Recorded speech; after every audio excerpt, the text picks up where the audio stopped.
you, Alex. Thank you, Tom. Thank you all for coming out, especially coming out to a paper with the words philosophy of science in the title. I'm hoping you will find that philosophy of science, as I sort of interpret it here, which sounds dry as bones, can in fact be very exciting and is in fact very helpful to us. This quote from Daniel Dennis mentions, he uses the word, well, the quote as you might see is, there is no such thing as philosophy-free science. There is only science whose philosophical baggage is taken on board without examination. I might not have used the word baggage, but there are philosophical implications to much of science. I'm just going to check it. Is it on?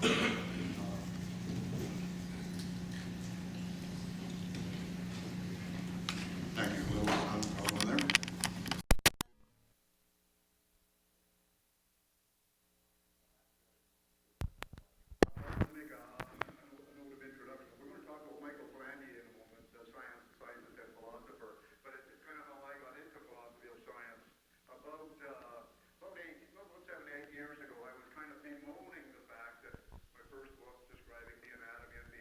Sasquatch had been ignored by the scientific community. No one had even taken the trouble to criticize it. It was just simply ignored. And I was sort of mentioning this to a fisheries biologist colleague of mine, and I guess I was sort of complaining about biologist colleagues, and he said, well, John, your problem really isn't biology at all. Your problem is philosophy of science. That's the subject area, this resistance to discovery claims. Well, at that time, I hardly knew what philosophy of science was, and I'm not sure I fully understand it now, but as we get into it, I think you'll see that it can be quite helpful. Michael Polanyi is one of sort of 2 or 3 major philosophers of science. As the title of this book indicates, scientist and philosopher, he started out as a scientist, a chemist, an analytical chemist. And he actually developed a chemical theory called adsorption theory, which is now completely accepted and has been for some time. However, Polanyi encountered a great deal of scientific resistance, not just to the theory, but even to opportunities to present it and discuss it with his colleagues.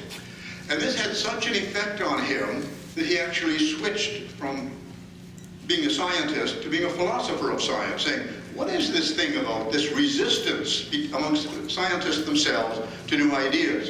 In Polanyi's case, it was so bad that to his students, he said, now, we know that this absorption theory is the correct interpretation, but for examination purposes, keep using the old theory, even if it's wrong, if you want to pass the exams. That's the way it was. It would be like John Green speaking at the University of British Columbia to a class maybe of cultural anthropologists saying, we know the Sasquatch exists, but you better stick with myth and supernatural being if you want to pass courses in this class.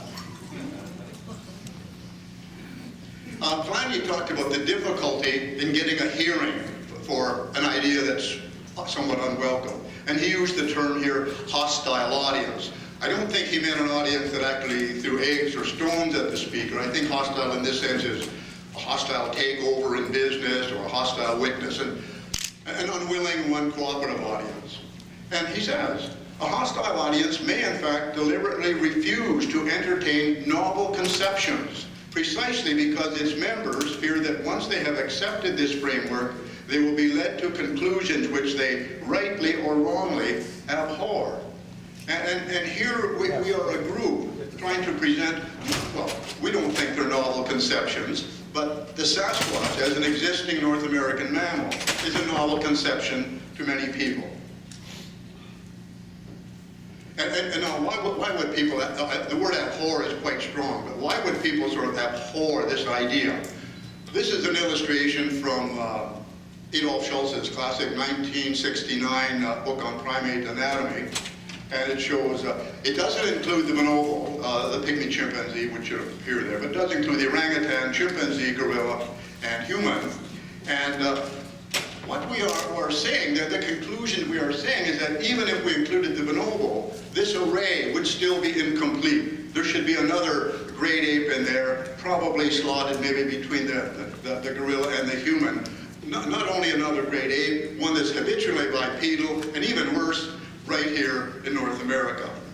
I do want to make one comment, and that is on the ape-human dichotomy, you know, for years there's been rather a bold line between the great apes and the human. And it sometimes caused a bit of divisiveness within this very community. Is it ape? Is it human? What I want to quote from a recent book, and we're acknowledging, and we'll be acknowledging, John Green's contribution over the years. And I want to acknowledge the fact that only 2 months ago he told me about a book that I really should have, so he continues to help the rest of us. Anyway, this is called The Upright Ape by Dr. Aaron Filler, and he says, recently the long-standing agreement in the scientific community on how we define the terms ape, in quotation marks, and human, in quotation marks, has been in a state of flux. And he quotes the work of Russell Tuttle, who was a co-author of a paper titled, Are Human Beings Apes, or Are Apes People Too? And this is the current thinking, and Jeff can talk about this much more knowledgeably in physical anthropology. This ape-human thing is largely semantic. So anyway, Polanyi talking about people like us trying to propose a new system of thinking, the Sasquatch as existing. Proponents of a new system can convince their audience only by first winning their intellectual sympathy for a doctrine they have not yet grasped. Well, today, speakers such as me are very fortunate because here is an audience who, because of intellectual sympathy, have grasped the doctrine of the Sasquatch as great ape. And indeed, as Polanyi said, those who listen sympathetically will discover for themselves what they would otherwise never have understood. And we have been through this process. We have listened sympathetically, we have read sympathetically the work of John Green and a few others, and we have discovered something that I, for one, would never have understood otherwise. And this process, he says, produces disciples forming a school, the members of which are separated for the time being by a logical gap from those outside it. I believe we are such a school as that. And we also, and I'm sure everyone here can give an example of feeling separated from those outside it who have a different point of view. I'm going to change they here to we because we are that school. We think differently, speak a different language, live in a different world, and at least one of the two schools is excluded, rightly or wrongly, from the community of science. Well, I have an example of that because I have a colleague, he's actually a plant ecologist. He's very sympathetic to the idea of the Sasquatch being existing. He's here in British Columbia. But he says he's a skeptic. I think he's actually agnostic. He's quite open-minded. But he gives talks on food plants that humans eat. And he said, of course, many of these could be eaten by the Sasquatch, if it exists. So he gives this talk, and every time he says the word Sasquatch, he said, if it exists. Well, in our conversations, I don't hear people talking about the Sasquatch if it exists. We have this commonality, so we can skip that, you know. We do speak a different language. And I guess in some ways, we live in a different world, a world where the Sasquatch does exist. But the point being, at the end here, rightly or wrongly, a group such as this, such as us, is excluded from the larger community of science. Polanyi goes on talking about another dispute, two other theories. He said, talking about these disputes more closely, it appears that the two sides do not accept the same facts as facts, or still less the same evidence as evidence. And this is kind of interesting because we are a member of that one school. Oh, so. Now, what is that evidence? Well, here is some of that evidence. Those who do not accept this wonderful display of physical evidence for the Sasquatch, this display of plaster cast and track photos, say the other side said, we don't accept that evidence because it's been countered by photographs such as this, claims such as this, that all those tracks are a hoax. So they brought forward tracks like this, but we're saying, no, that's not evidence that real tracks are hoax. This is evidence that the tracks fabricated by hoaxers bear no resemblance to real tracks. Look at the square toes. And look at, in this case, the square heel. So what is this evidence for? It's considered evidence to prove that Sasquatch tracks are hoax, yet we see it quite differently. And as Polanyi says, indeed, One side may disregard some of the evidence altogether in the confident expectation that it will somehow turn out to be false. And I guess many people are convinced that in fact the tracks have been proven to be false. The film, the Patterson-Gimlin film, because of some counterclaims, have also been, concluded by many people to be false. I'd like to move on to another philosopher of science, Thomas Kuhn, considered the father of philosophy of science, writing in 1970. And Kuhn talked about paradigms, and I think many of you know that the current paradigm for the Bigfoot is basically something that doesn't exist. If you believe that, you probably also believe in Bigfoot. Comments like that. And that, of course, is a paradigm we would like to change. We would like to introduce a new paradigm, the Sasquatch, as existing. So Kuhn says, but if a new paradigm is ever to triumph, it must first gain some first supporters, men and women who will develop it to the point where hard-headed arguments can be produced and multiplied. And here, of course, we're referring to John Green. First supporters, people working almost in isolation, pretty much in isolation. First supporters, developing it to the point where other people, such as Jeff Meldrum, myself, many others, investigators here, come along, and we can actually work with that and hopefully improve on it. And as he says here, and even those arguments, when they come, are not initially decisive. Well, John Green could probably say, yes, tell me about it.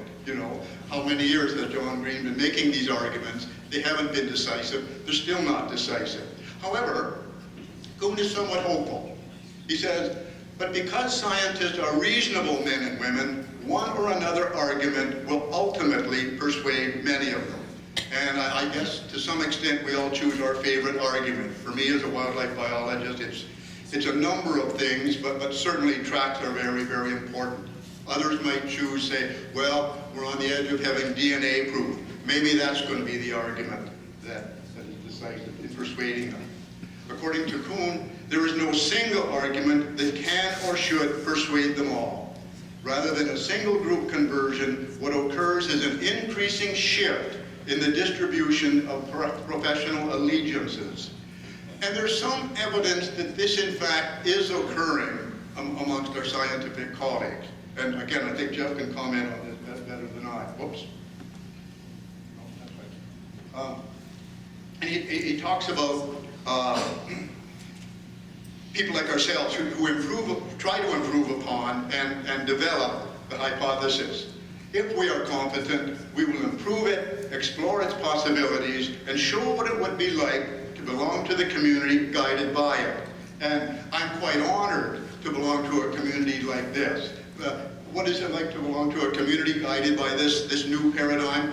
It's wonderful. There's all this support, there's all this interest, there's all this affirmation, without which it can be very difficult to proceed. And all the more credit to John Green for working without such a large community like this, for working sometimes with one, two, sometimes no real supporters. That's right. Now here he says, this process. As that goes on, if the paradigm is one destined to win its fight, the number and strength of the persuasive arguments in its favor will increase. This interests me because he talks about its fight, and people talk about that there's been this fight or conflict or debate, the Sasquatch debate. And many people, it seems to me, have concluded that the debate has happened and we've lost. And I keep asking, gee, I would like to contribute to this debate. When did it take place? Perhaps I was away. Perhaps I was simply out of the room. But so many people act as if there's been a debate and it's over. And this is kind of important. George Kitson Clark, a Cambridge historian, wrote in his book, The Critical Historian, says that when a conflict is over, historians are too inclined to take the case for one side and all its partisan stories straight into the canon of history without looking at the evidence or trying to find out what the other side may have had to say. And this is what seems to have happened. We keep seeing this writing of people who write that, no, this subject is finished. And I'm saying, wait, we haven't yet got a chance to present our side. But Now, in favor of the process, Kuhn says, as that goes on, if the paradigm is destined to win its fight, the number and strength of persuasive arguments in its favor will increase. Well, we know that eventually it will prevail. In which case, gradually, according to him, the number of experiments, articles, and books based on the paradigm will multiply. Well, that is certainly happening. That's good. Still more men and women convinced of the new view's fruitfulness will adopt the new mode of practicing normal science until at last only a few holdouts remain. This word fruitfulness is pretty important. The attributes of a good hypothesis include its testability, simplicity, and its fruitfulness, which is something like predictiveness. And if we subscribe to the great ape hypothesis that the Sasquatch is a North American large primate, we can say that, okay, if you see an animal walking across a clearing, you're getting a good look at it, it's walking on two legs, it's upright, it's huge, hair covered, walking with long swinging arms, a short thick neck, you know that it's a Sasquatch. The hypothesis is fruitful because if you got closer, you could anticipate that it will also have a flat nose, deep set eyes, brow ridges, and a rounded chin. This is what the hypothesis does. And also that if you're camped in that area at night, you might expect to hear loud vocalizations or see some evidence of projectile throwing. Now, let's move on to our last person we want to talk about here, legal scholar Cass Sunstein. And Sunstein was very helpful in many ways because he put names to some of the aspects that the philosophers talked about, such as reputational cascade. In a reputational cascade, according to Sunstein, people think that what they know is right, or what is likely to be right, but they nonetheless go along with the crowd in order to maintain the good opinion of others. And I think we're aware of this. We have colleagues, we have friends, very concerned about their reputation. They may not agree with what the mainstream thinks. Even the most confident people sometimes fall prey to this, silencing themselves in the process.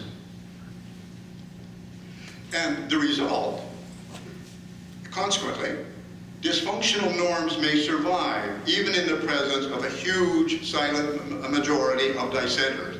Well, this is what's happening. I don't know if the dissenters are really in a majority, but certainly some dysfunctional norms are surviving, and certainly the dysfunctional norm of the hoax hypothesis. Fearing the wrath of others, people might not publicly contest factual judgment, practices, and values that they privately abhor. Now, this is an interesting thing. How large is this group of people who privately are members of this very community, but not publicly?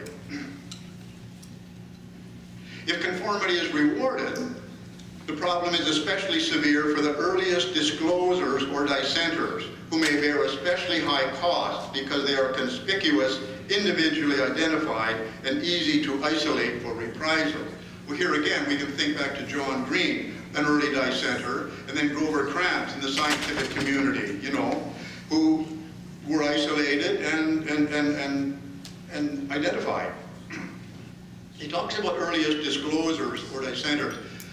Sunstein is interesting because he talks about two kinds of dissenters: contrarians, who are simply sort of difficult, and disclosers, who actually want to disclose, are trying to disclose information that they have and that the rest of us should be aware of. And if the earliest dissenters are successfully deterred, dissent is likely to be exceedingly rare. Fortunately for us, John Green was not successfully deterred. He may have been deterred, but not successfully. I'd like to talk a little bit about deterrence. It was 2010, maybe early 2010, I was approaching the end of this book, the second book I had written, in which I was actually claiming that the Sasquatch does exist, and in fact may already have been discovered. I was sent 2 books for review for a journal. The first one, Anatomy of a Beast, Obsession and Myth on the Trail of Bigfoot, was by Michael McLeod. This book was published by the University of California Press, an academic press, very prestigious. In that book, MacLeod says, if people can delude themselves into believing in the existence of an 8-foot-tall ape man, what on earth might they be thinking about truly important matters? Oh my goodness. Talk about feeling deterred. That's a very strong statement. Fortunately for me, about that time, a retired university professor of philosophy from the University of Calgary moved to the Valley, and I started having coffee with him. And I said, John, what about this? He said, oh no, it's okay. It's a rhetorical question. He's obviously writing from the point of view that he's satisfied that the debate, the conflict is over. He may be wrong, but never mind. Well, I don't know. Anyway, it was hard. And then a second book was sent to me, and this was Bigfoot, Life and Times of a Legend by Joshua Buse. Buse was a little more careful in his language, but nevertheless clearly had concluded that the Sasquatch was not an existing large mammal. We learned a lot from Buse's writing from a review of it in Publishers Weekly. The reviewer there wrote, Buse is at his amused best when following the exploits of Bigfoot's human handlers, which I think that's us. The colorful band of true believers, hoaxers, and pseudo-documentarists who constructed this greatest of all shaggy dog stories. Oh my goodness. Well, maybe we can't fault Buse for this, but he certainly left that impression with this reviewer. Now, does this mean that everyone who's cast the Sasquatch tracked and documented is actually a pseudo-documentarist? Is that what we are? Is that what John Green did in all his books? Pseudo-documentation of reports, if there is such a thing as pseudo-documentation. And those of us who find the evidence compelling, does that make us true believers? And almost worst of all, we're lumped with hoaxers. My goodness, no, please don't count hoaxers with us. Anyway, so deterred, yes, but fortunately not successfully deterred. And this continues, deterrence continues. Anyway, going on here, Sunstein says, once the number of disclosures or dissenters reaches a certain level, there may be a tipping point that produces a massive change in behavior. And there's a great line from Tom Steenberg. It was at the Bellingham conference the evening before, about 2005. Larry, the father of the woman who did the memorial footage, we're in this room having coffee, and Larry says to the group of us, he said, you know, I think you guys are on the edge of something really significant. And Tom, in his droll voice, said, well, Larry, for about 20 years now, we think we've been on the edge of something really significant. And John Green could say that even more so. But anyway, this is a hopeful sign, this tipping point. And there are many here who are more aware than I am of some upcoming DNA and evidence. Maybe this is going to push us over the tipping point. I don't know.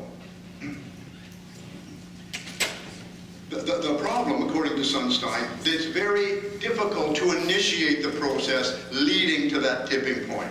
It's especially so if early disclosures are subject to social and legal punishments. Well, John Green can speak for himself about well, not really punishment, but social aspects of this. Jeff can probably talk more about, that of academic colleagues, and I'm aware of that a bit about too. I thought legal punishment was a little bit strong until I've just been having some recent correspondence with Linda Newton-Perry in Oregon, who's been showing me some emails where Oregon drivers who reported a Bigfoot to the police had their license suspended until they could be cleared by a doctor or a psychiatrist. And this happened in a couple of cases with logging truck drivers. And of course, there's tremendous monetary, social repercussions, but these are legal and monetary repercussions. It no longer occurs, but apparently it occurred for some time. It was basically filing a false report. And so one logging truck driver who had a Sasquatch report said, but of course there's no way I'm going to report it. I can't afford to lose my license, which apparently wouldn't happen anymore, but would back then. He said, I know what happened to my friend.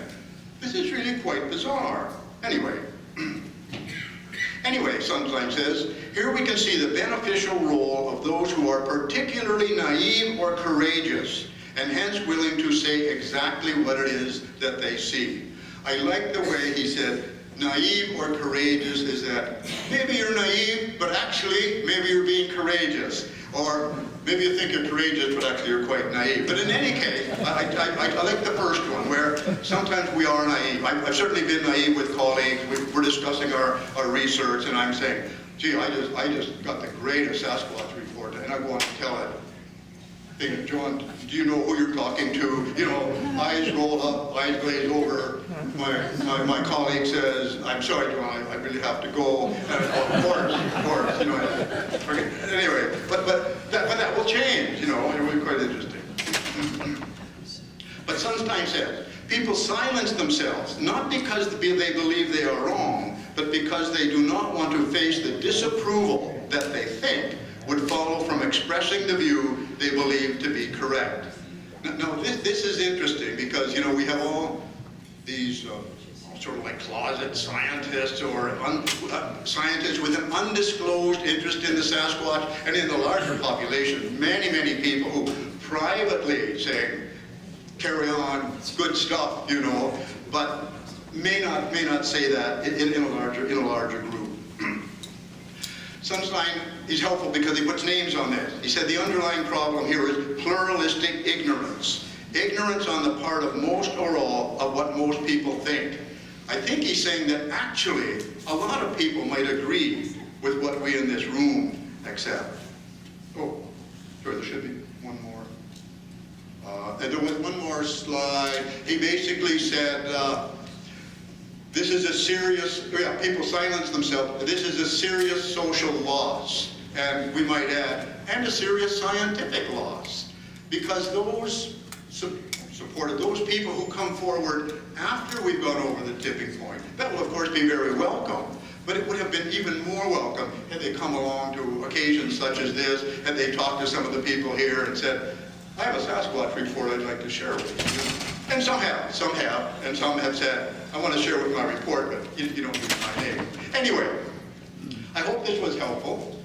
I just wanted to say, you know, that I found philosophy of science to be very affirming, and that's why I wanted to share some of this with you today, is that, you know, I won't say it's normal for a discovery claim such as the Sasquatch to take a century and a half and still not be properly acknowledged, but there are these things operating that it's good to know about. Scientific resistance is normal.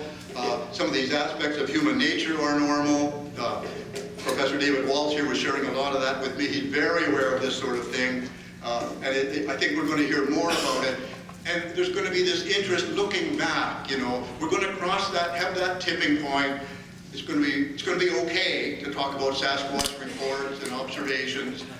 And then the question is going to be asked, gee, where was the scientific dialogue leading up to this discovery?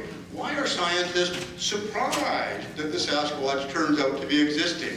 I think this is what's helpful to us as we struggle amongst ourselves and with ourselves. Anyway, thank you very much.